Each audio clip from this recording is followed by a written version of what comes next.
Ceci est un spécimen de Toxostome.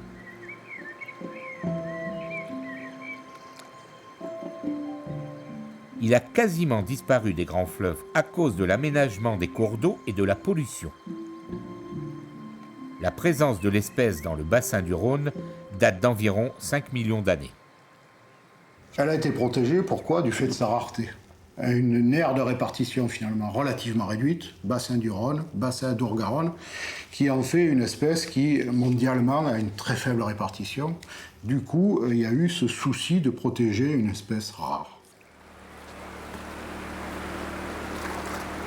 Ce n'est que vers le 19e siècle de notre ère qu'une espèce cousine du Toxostome apparut en France.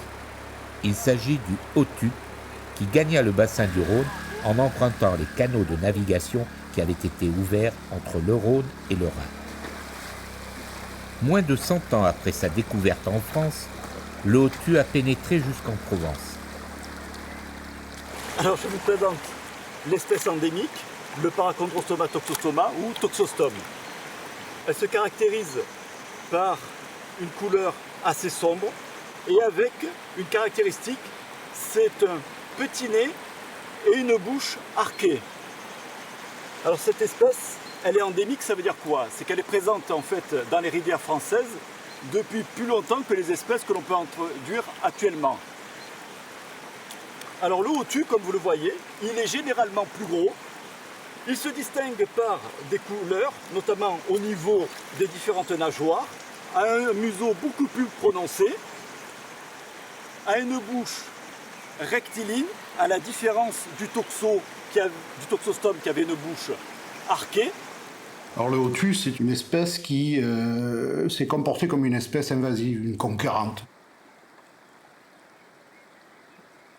Très vite, les pêcheurs ont pensé que le Hotu était en fait un poisson carnassier qui se nourrissait de la fraie des truites.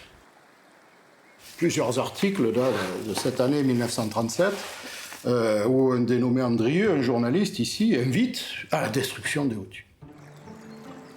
On parle, pour la seule année 1981, de 12 tonnes d'Hotu éliminées en un seul endroit de la Durance. Sauf que les pêcheurs ne faisant pas la différence entre le Hotu et son cousin germain, le Toxostome, ce dernier fut aussi victime de cette pêche intensive.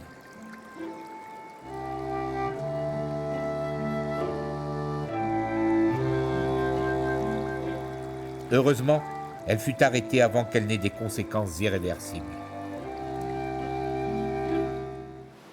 Après la Seconde Guerre mondiale, de grands travaux d'aménagement des cours d'eau furent réalisés un peu partout en France.